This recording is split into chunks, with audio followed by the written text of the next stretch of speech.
多肉叶插为何会化水、黑腐以及徒长？什么样的品种容易叶插成功？你有没有类似问题困扰？大家好，这里是花花世界的频道。花花干啥啥不行，养多肉第2名，所以在平时养护中，如果遇到多肉烂根、化水、徒长以及找不到养护方法的，还请关注我的频道，相信这里有你想要的答案。上一期花花总结了多肉叶插浇水为何不出根、为何不出芽等问题，有兴趣的也可以去观看。那么就进入本期内容。7. 用什么土来养叶插苗？叶片在出苗出根之前，如果环境湿度足够，比如南方地区是根本不需要土壤的，比如有些品种就随便放也是会出根发芽。但在空气比较干燥的地区，可以使用育苗土或者制石来养叶插，这样就可以在土表喷水，来提供必要的湿度。如果你不介意多喷几次水的话，任何土壤都能叶插，颗粒土也行，只要土表干了，就喷点水在上面就行。但是考虑到后期扎根等问题，颗粒土和营养土都有还是比较好的。8. 叶片需要多长时间才能发芽？这个也是因品种而异的。叶子出苗的时间有长有短，各个品种不太一样。即使是同样的养护环境，有的品种1个星期就能出芽，有的品种则几个月也没有一丝动静。一些厚粉的叶片，比如雪莲，不出芽的原因，常常是因为粉太厚，叶片照射不到足够的阳光导致的。这类肉肉的叶片，只要擦掉上面的白粉再叶插，就会很快出芽了。另外，叶片被从母本上掰下来的时候，会很快进入休眠的状态，来保护自己体内的水分。我们需要尽量保持恒定的湿度，才能唤醒叶片活力，利于叶片出芽。如果环境湿度时而太干，时而太湿，也是不利于叶片发芽的。所以，干燥地区的花友要注意有规律的给叶插土喷水，才能促进叶片发芽。9. 如何避免叶片化水或者黑腐呢？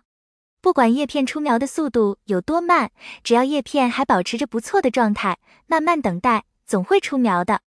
但如果叶片化水或者黑腐，那这片叶子就完成使命了。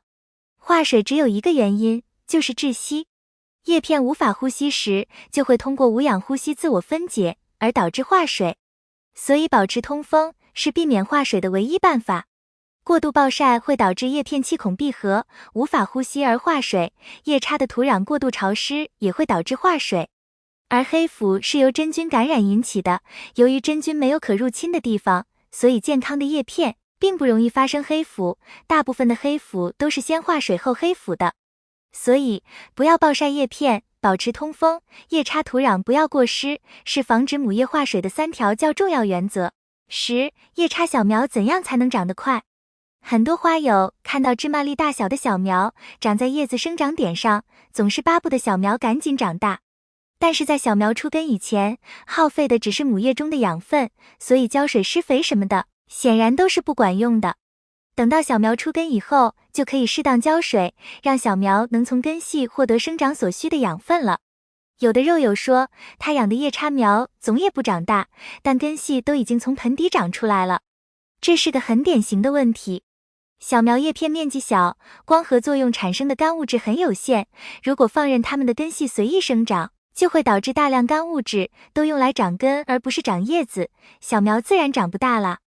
正确的方法是用比较浅的苗盘来养苗，小苗的根系扎不深，不仅容易喝到水，也可以把营养留给叶片生长，小苗就长得快多了。11. 叶插苗徒长该怎么处理？叶片发芽的过程，为了避免母叶过度消耗，往往都会适当遮阴。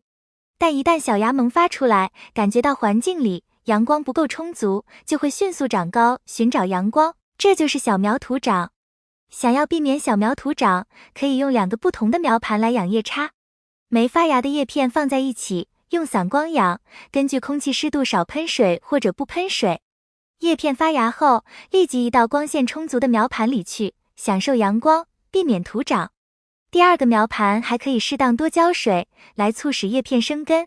已经徒长的小苗也不必太介意，毕竟小苗徒长的高度有限，只要给它们充足的光照，很快就会茁壮起来。等小苗长大正式定植的时候，可以把徒长的那一段埋到土里就好了。12. 摘取什么样的叶片较容易叶插？叶插是一场叶片养分的消耗战，饱满坚挺的叶片比干瘪的叶片含有的养分多很多，所以更利于叶插成活。凡是一碰就掉叶子的肉肉，叶插也相对容易，比如红之玉，因为在它们的原生地，叶片掉落就是一种繁殖后代的方式。为什么水大了容易掉叶子呢？原因是肉肉认为这样的湿度掉叶子下去应该可以活，它们掉叶子竟然是故意的，你没想到吧？现在话题回到那些叶片结实的多肉们，你会发现扯下一片乌木的叶子相当困难，这说明它们的叶子并不是用来繁殖的。事实证明，乌木的叶插成活率也的确不高。不过也别沮丧，难以掰掉叶片的多肉虽然不太好插，但也有办法。当它们抽出花剑时，花剑上的叶子往往有较高的叶插成活率，剪掉的花剑可千万别随手扔掉。另外，新出的小头上的叶子成活率也比巨大的叶片高很多。比如5到8厘米的冬云叶片就很适合叶插，而12厘米以上的叶子成活率就急剧下降了。有兴趣大家可以试试。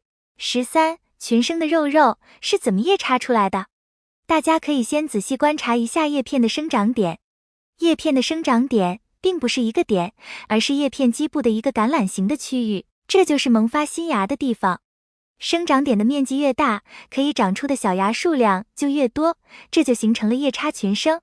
一般来说，叶片越大，生长点的面积也就相应的越大，所以大叶片是有助于产生叶插群生的。大家可能会注意到，一种新品种肉肉刚刚引进时，往往都是单头的，但过了1-2年，就有很多群生在出售了。这是因为一开始引种时，只有较小体积的多肉，掰下来的叶片自然也不会很大，也就只能繁殖出单头。等过一段时间，有足够多的大个体多肉可以用来繁殖了，群生自然就多了。当然，这与肉肉是否容易形成群生也有一定关系，群生肉肉身上掰下来的叶片，长成群生肉肉的几率也要大不少呢。14. 苗盘出苗不一，该怎么解决？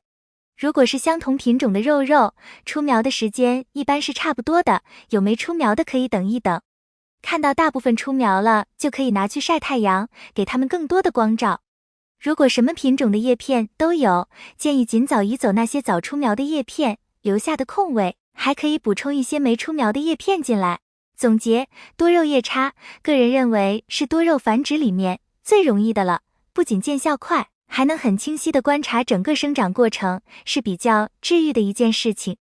还在犹豫的花友不妨动起来，现在叶插，到来年肯定会惊艳到你的。今天的内容到这里就结束了，如有不足和纰漏还请指摘。欢迎在评论区留言。花花制作视频不容易，喜欢的话请点赞，并多多帮花花转发。感谢你的观看，感谢粉丝一直以来的喜欢和支持，我们下期见。